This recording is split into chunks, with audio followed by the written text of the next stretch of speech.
Hello student, welcome to base technical academy. मैं engineer Vikas Kumar आप लोग का ऑनलाइन पोर्टल में स्वागत करता हूं। तो चलिए हम लोग आज के क्लास में एक नया टॉपिक को देखते हैं। पिछले क्लास में ऑलरेडी हम लोग देख चुके थे एक्टिव पार्ट ऑफ ट्रांसफार्मर। आज के क्लास में हम लोग देखने वाले हैं ऑक्सिलरी पार्ट ऑफ ट्रांसफार्मर, यानी कि ट्रांसफार्मर का ऑक्सिलरी पार्ट, सहायक हिस्सा के बारे में बात करने जा रहे हैं। आज के डेट में हम लोग देखना है ऑक्सिलरी पार्ट ऑफ ट्रांसफार्मर। क्या देखना है? ऑक्सिलरी पार्ट ऑफ ट्रांसफार्मर के बारे में हम लोग देखने वाले हैं। आज हम लोग देखेंगे ऑक्सिलरी पार्ट ऑफ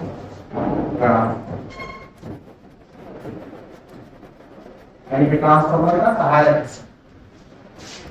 इसके बारे में पहले रूप से आप समझ लीजिए तो आपको ध्यान में रहेगा।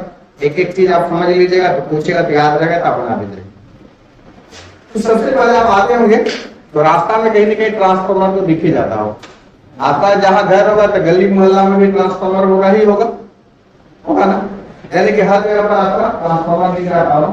देखिए आप जो भी ट्रांसफार्मर आप देखते हैं कि उसमें एक बड़ा सा टैंक रहता है। बड़ा सा टैंक रहता होगा ऐसा, ये बड़ा सा टैंक जो रखा होगा कॉल पर कहीं ऐसे रखा रहता होगा। सपोर्ट दे करके ऐसे रखा है ना, तो भी सपोर्ट उस पर रखा रहता होगा ऐसे आराम से। ये जो बड़ा टैंक जो देख रहे हैं मेन टैंक, ये बड़ा टैंक जो देख रहे हैं क्या है? मेन टैंक है। मेन टैंक है। अब देखिए क्या लीजिए, मेन टैंक है। मेन टैंक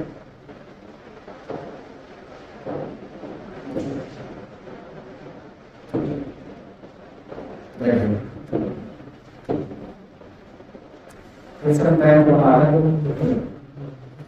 क्या आपका मेन टैंक है?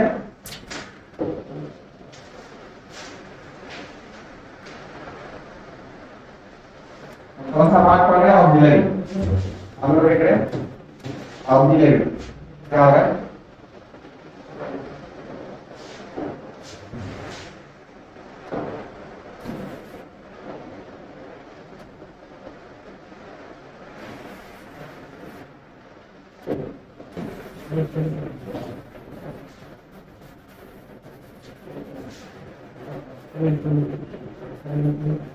हम देख रहे हैं ऑक्सिलरी पार्ट ऑफ ट्रांसफार्मर के बारे में देख रहे हैं। तो चलिए देखते हैं ऑक्सिलरी पार्ट ऑफ ट्रांसफार्मर कैसा होता है। ऐसा होता है सर,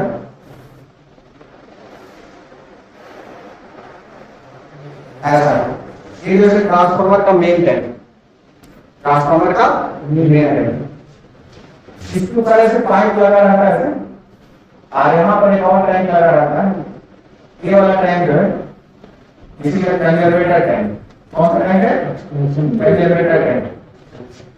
इसका क्लियर बात है, ड्यूटी के रहता तो डायरेक्ट मुश्किल में ले लेते काम हो जाता। ड्यूटी किसका बनाया नहीं वो तो आपको हम दिखा देते। नेट भी थोड़ा सा नहीं है, कोई बात नहीं। तो हमारा इसका क्लियर इसमें वाली इसी का ट्रांसफार्मर मेन है। ये जो है ट्रांसफार्मर का मेन है। ठीक है, सपोर्ट पर रखा हुआ है। ये सपोर्ट है, इसे है सपोर्ट। इसके अलावा जैसे इसमें एक ऑक्सिलरी टैंक रहता है। ऑक्सिलरी टैंक के अलावा इसको कंजर्वेटर टैंक भी बोलते हैं। एक और टैंक लगा रहता है, इस टैंक को बोलते हैं हम लोग कंजर्वेटर टैंक। ये वाला टैंक इसको क्या बोलते हैं हम लोग? Main tank. ये वजह से मेन टैंक हो गया। और इसके पाइप के थ्रू कनेक्टेड होगा इस टैंक को बोलते हैं हम लोग कंजर्वेटर टैंक। कंजर्वेटर टैंक, ठीक है।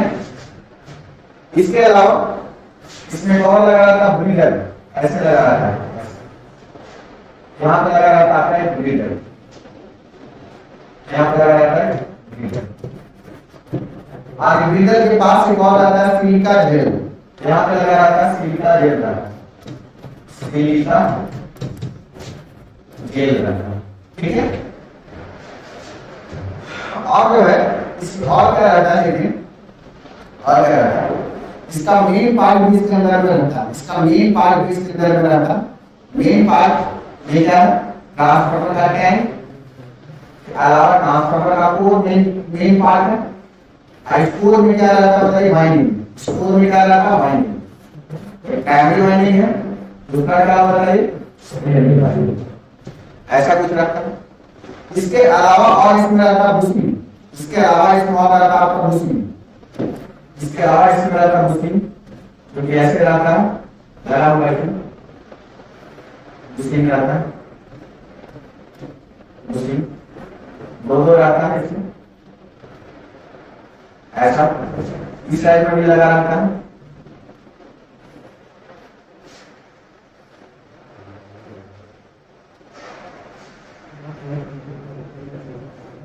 ऐसा रहता है, ठीक है, ये बुशिंग रहता है। इसके अलावा इसमें एक और टैंक रहता है, रेडिएटर टैंक रहता है, रेडिएटर टैंक जो कि ऐसे लगा रहता है, ऐसे पाइप रहता है, रेडिएटर टैंक रहता है ऐसा रहता है। अब ये जो है वाइंडिंग जो है इससे ऐसे कनेक्टेड रहता है, ऐसे ऐसे कनेक्टेड रहता है, ये जो है इससे ऐसे कनेक्टेड रहता है। ये जो है आपका बेसिकली कुछ नहीं बुशिंग है, BUSHING, इसको बोलते हैं लोग रेडिएटर, रेडिएटर टैंक, इसको रेडिएटर टैंक के नाम से। आगे जो ट्रांसफार्मर होता है, जो मेन टैंक होता है, मेन टैंक होता है, ये फुल्ली और फुल्ली ऑयल से भरा रहता है, जिसका नाम हम लोग ट्रांसफार्मर ऑयल, ठीक है, ट्रांसफार्मर ऑयल जो कि फुल्ली से भरा रहता है, इससे ट्रांसफार्मर ऑयल, ये जो है ट्रांसफार्मर ऑयल से फुल्ली भरा रहता है। बीच में जो देख रहे हैं ट्रांसफार्मर ऑयल, ट्रांसफार्मर ऑयल से केवल मेन टैंक नहीं भरा रहता है, पाइप जो है, पाइप से होते हुए कंजर्वेटर टैंक का भी हाफ ऑफ पोर्शन तक भरा रहता है, हाफ ऑफ पोर्शन तक भरा रहता है, इससे ट्रांसफार्मर ऑयल से, ट्रांसफार्मर ऑयल से हाफ ऑफ पोर्शन तक क्या रहता है बताइए, क्या बात की है पक्का पक्की। अब ये जो है बेसिकली क्या है, ये जो है क्या है, transformer oil, transformer oil, clear है। तो सारा ऐसा ही कुछ दिखता होगा, ऐसा ही पार्ट्स होगा जो ट्रांसफार्मर में जो आते वक्त आपको दिखता है। अब एक दो चीज और समझते हैं लोग, क्या दो चीज और समझ लेंगे इसके बारे में देखिए। इसमें लॉसेस होता है, लॉसेस होता है, लॉसेस जो कि हम आगे पढ़ने वाले। इसमें दो लॉस होता है, एक होता है कॉपर लॉस, कॉपर लॉस, और दूसरा जो होता है आयरन लॉस। ये जो कॉपर लॉस होता है, ये कॉपर लॉस जो होता है लोड पर निर्भर करता है, लोड मतलब जो भी करंट होगा उस पर निर्भर करेगा, ठीक है। तो लोड जैसे कि करंट अभी मान लीजिए पंखा चला रहा है, 10 को पंखा चलाने लगेंगे, एक लोड क्या हो जाएगा, बढ़ जाएगा। ये जो है कॉपर लॉस लोड पर निर्भर करता है, ये जो होता है थ्रू ऑफ द कांस्टेंट होता है, ये क्या होता है, कांस्टेंट होता है। और ये किस पे डिपेंड करता है, डिपेंड करता है किस पे, लोड पर। लोड किसको बोल रहे हैं, जितना करंट को कंज्यूम करेगा उसको लोड बोल रहे हैं, क्लियर। अब देखिए सर ध्यान दीजिए, आप देखिए ध्यान दीजिए, ट्रांसफार्मर में लोड जो है से घटते बढ़ते रहता है, क्या होता है, घटते बढ़ते रहता है। अगर हमारा लोड बढ़ेगा यानी करंट बढ़ेगा, लोड घटेगा मतलब करंट क्या होगा, घटेगा, इसका मतलब ये होगा। अब दो चीज बात करते हैं, एक गर्मी और एक ठंडा। कोई चीज को अगर हम हीट करेंगे तो क्या होता है, फैलना चाहता है कि सिकुड़ना चाहता है, फैलना चाहेगा। अगर यहाँ पर अभी आप लोग 50 वो स्टूडेंट रहेगा तो क्या कीजिएगा, गर्मी पूरा ये पंखा चलेगा तो पूरा गर्मी लगने लगेगा, तो क्या चाहिएगा, थोड़ा फैल बैठना चाहिएगा। अगर यहाँ पर एसी लगा दिया जाए, लग ही जाएगा कोई दिन, एसी लगा दिया जाएगा तो क्या होगा बताइए, जितना ज्यादा से ज्यादा यहाँ करके भाई यहीं पर रहे, बाहर नहीं रहेंगे, ठीक है, समझ गए। यानी कि ठंडा में क्या होता है, कोल्ड होने पर कंडेंस होने लगता है, उसकी सिकुड़ने लगता है, जबकि गर्म होने पर वो क्या होता है बताइए, एक्सपेंशन होने लगता है। एक्सपेंशन मतलब फैलने लगता है। कितना बात तो समझ में आ गई। एक है ट्रांसफार्मर ऑयल, सबसे मेन काम ट्रांसफार्मर ऑयल का, एक ही काम बताते जाते हैं। ट्रांसफार्मर ऑयल का मेन काम जो होता है, आप बात को सुनिएगा, बस ध्यान रखिएगा। ट्रांसफार्मर ऑयल का मेन काम होता है, ऑयल जो भी इसमें लॉसेस हो रहा है, करंट बढ़ेगा तो गर्मी वगैरह आ गया, इसमें गर्म होगा तो हीट को ऑब्जॉर्व करना, कूल करना इसका काम है, कूलिंग करना। और दूसरा है इंसुलेशन प्रोवाइड करना। इंसुलेशन मतलब की वाइंडिंग में शॉर्ट सर्किट नहीं हो, तेल रहेगा, जैसे कि दो तार के बीच में क्या है, वायर है, तो वायर है तो शॉर्ट सर्किट नहीं हो रहा, तो वायर का काम वहां पर कौन करता है, तेल। यदि उसके दोनों तार के बीच में अगर तेल रहेगा तो शॉर्ट सर्किट नहीं होने देगा। और बहुत अच्छा इंसुलेशन कि जो पीवीसी इससे ज्यादा अच्छा इंसुलेशन का काम करता है। हाँ समझे, दो पर्पस है उसका, एक तो कूल करना ट्रांसफार्मर ऑयल को, और दूसरा जो है क्या करना, उसको इंसुलेशन प्रोवाइड करना। दो काम मिलकर होता है। तो जब आपका लोड बढ़ता है तो क्या होता है बताइए, लोड बढ़ता है तो क्या होता है, टेम्परेचर बढ़ेगा, लोड बढ़ेगा, इसका मतलब क्या होगा बताओ, टेम्परेचर बढ़ेगा, लोड बढ़ेगा, टेम्परेचर बढ़ेगा, लॉस बढ़ेगा। कॉपर लॉस किसके लिए, आइस बार लॉस, करंट जितना ज्यादा होगा उतना ज्यादा क्या होगा, कॉपर लॉस होगा। अब ये तो कांस्टेंट ही रहता, बदलता नहीं, चाहे लोड बढ़े चाहे घटे, चाहे बंद रहे चाहे चालू रहे, बाहरी जो स्ट्रक्चर होगी वाली बाहरी स्ट्रक्चर, ठीक है। अब देखिए जान लीजिए कि कॉपर लॉस में आपका करंट का टर्म है, लोड अगर हमारा इंक्रीज कर रहा है, लोड इंक्रीज कर रहा है मतलब कॉपर लॉस क्या करेगा, इंक्रीज करेगा।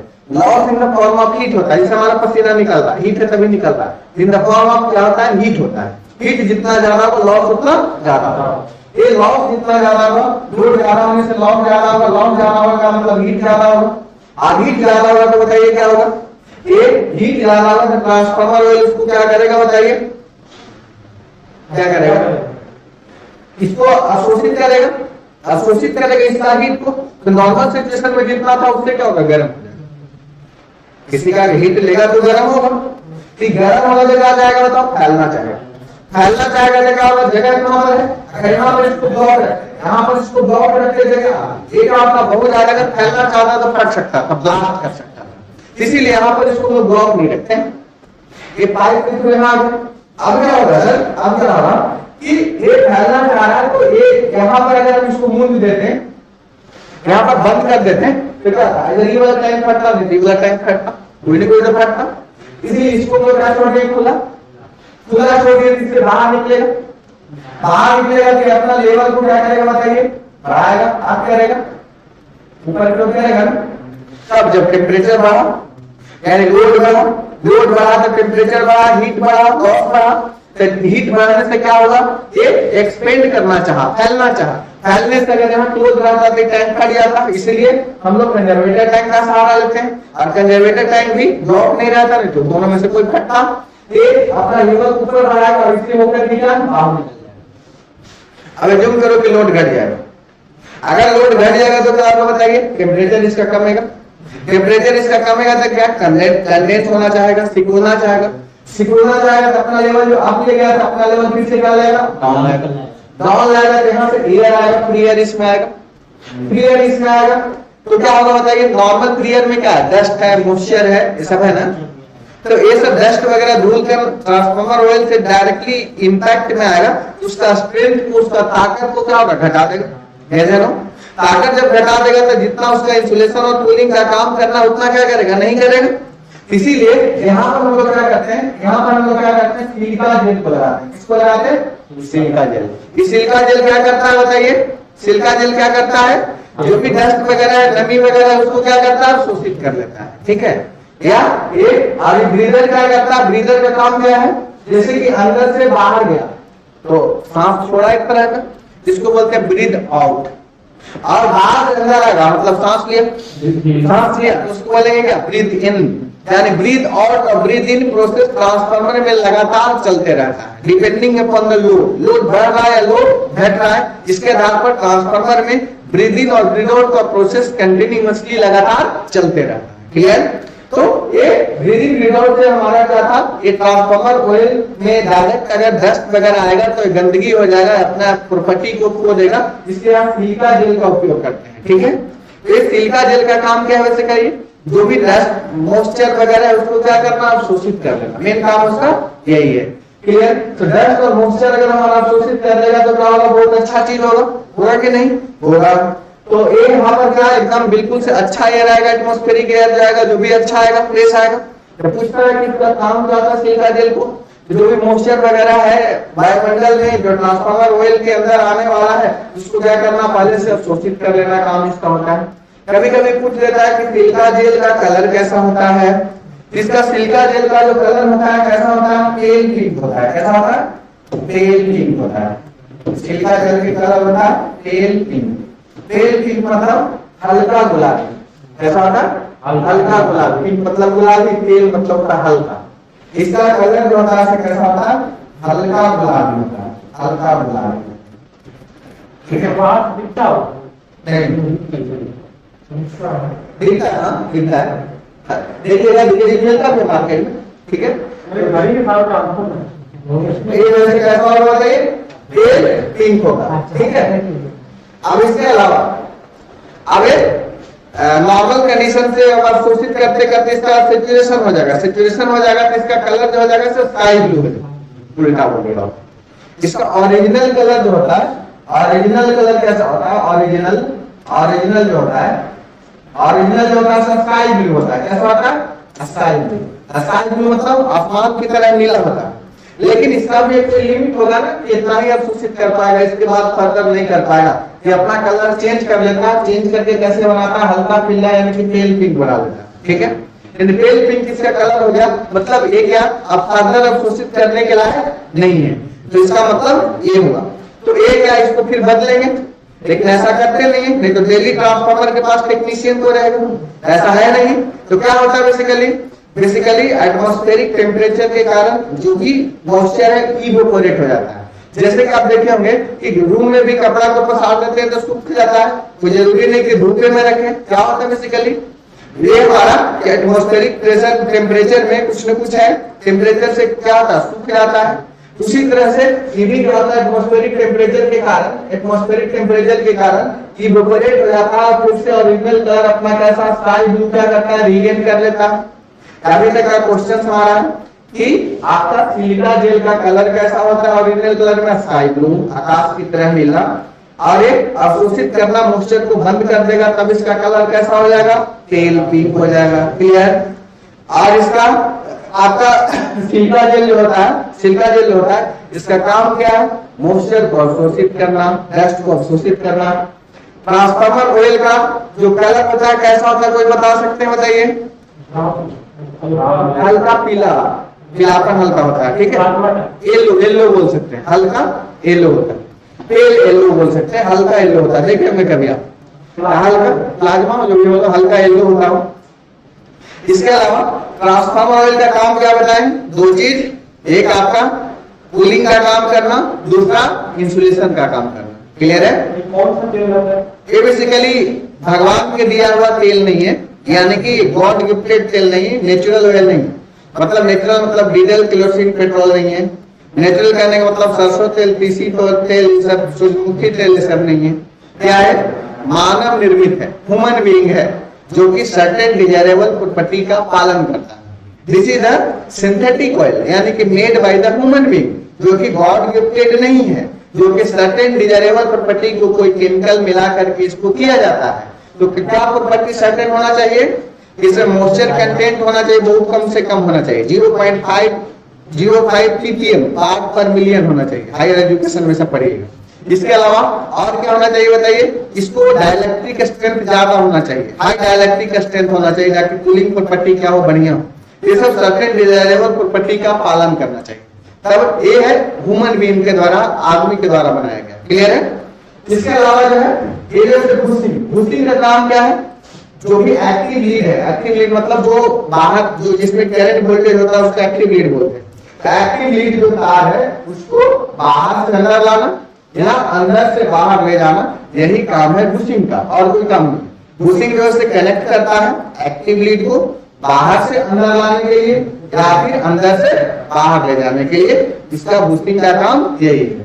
इसके अलावा हम बोलेंगे ये वाला जो है आपका रेडिएटर टैंक, इसका काम क्या है, रेडिएटर टैंक देखोगे ऐसा पाइप टाइप का रहता है, ऐसे रहता है, ऐसे पाइप टाइप का रहता है, फिर ऐसे रहता है, ऐसे पाइप टाइप रहता है। क्यों रहता है, क्योंकि अगर मान लीजिए कि इतना ही अगर तेल रहेगा तो क्या इसका सर्फेस एरिया इतना ही होगा, इतना ही से हीट बाहर निकलेगा। लेकिन ऐसे कर दिए, देखो ऐसे मान लीजिए ये पाइप है, ऐसे ऐसे ऐसे मान लो कि ये पाइप है, इसके अंदर में मान लो पाइप है, नोजल से कवर है, इसका सरफेस एरिया भी हो गया। ये पाइप ऐसे आगे ऐसे आया फॉर एग्जांपल, तो ये क्या इधर से भी निकलेगा, इधर से भी टेम्परेचर बाहर निकलेगा, फिर ऐसे इधर से भी निकलेगा, इधर से भी निकलेगा, यानी कि सरफेस एरिया क्या हो गया, बढ़ गया। सरफेस एरिया बढ़ गया तो क्या टेम्परेचर क्या होगा, इससे इजीली बाहर निकलेगा। तो बाहर निकलेगा तो लॉसेस क्या होगा ट्रांसफार्मर में, कम होगा। कम होगा तो उसका एफिशिएंसी क्या होगा, अधिक होगा। ठीक है, यही रीजन से वैसे करते हैं, जिसका इस्तेमाल किया जाता है। आशा करते हैं कि इसके सारे पार्ट्स के बारे में देख लिए। बाकी कोर के बारे में ऑलरेडी देख ही लिए थे, वाइंडिंग के बारे में पिछले क्लास में ऑलरेडी देख ही लिए थे। तो मेजर रूप से यही सब पार्ट हुआ आपका ट्रांसफार्मर ओएल। इसके अलावा वोल्टिंग क्या होता है, इसके अलावा एक चीज और इसमें होता है, इसमें यहाँ पर एक रिले लगा रहता है, यहाँ पर एक रिले लगा रहता है। इस रिले का नाम क्या होता है बताओ, इस रिले का नाम है बर्कल रिले। इस रिले का नाम है बर्कल रिले। इस रिले का नाम है, इस रिले का बर्कल रिले, बर्कल रिले का नाम। बर्कल रिले का काम क्या होता है सर बताओ, जो भी ट्रांसफार्मर के अंदर इंटरनल फॉल्ट होने वाला होगा, उस फॉल्ट को क्या करता है, सेंस कर लेता है, डिटेक्ट कर लेता है। और डिटेक्ट कर लेता है तो इसमें एक सर्किट लगा रहता है, जो कि सर्किट ब्रेकर के पास इंफॉर्मेशन पहुंचाता है कि भाई इंटरनल कुछ फॉल्ट होने वाला है, तुम आप ऑपरेट कर दो, यानी कि सर्किट को ओपन कर दो ताकि ट्रांसफार्मर खराब होने से बच जाए। यानी कि बर्कल रिले का काम यही है, जो भी ट्रांसफार्मर के अंदर इंटरनल फॉल्ट, आंतरिक दोष आने वाला है, उसको डिटेक्ट करना काम है। अगर ट्रांसफार्मर के बाहर कुछ अगर होने वाला रहता है, उसको कौन करता है, एचआरसी फ्यूज के द्वारा उसको हम लोग डिटेक्शन करते हैं। एचआरसी फ्यूज उसमें लगा रहता है। क्लियर, इंटरनल के लिए क्या मेनली रूप से बर्कल रिले। और खाली फॉल्ट पूछे कि ट्रांसफार्मर में फॉल्ट के लिए कौन सा रिले का इस्तेमाल किया जाता है, तो कौन सा बर्कल रिले।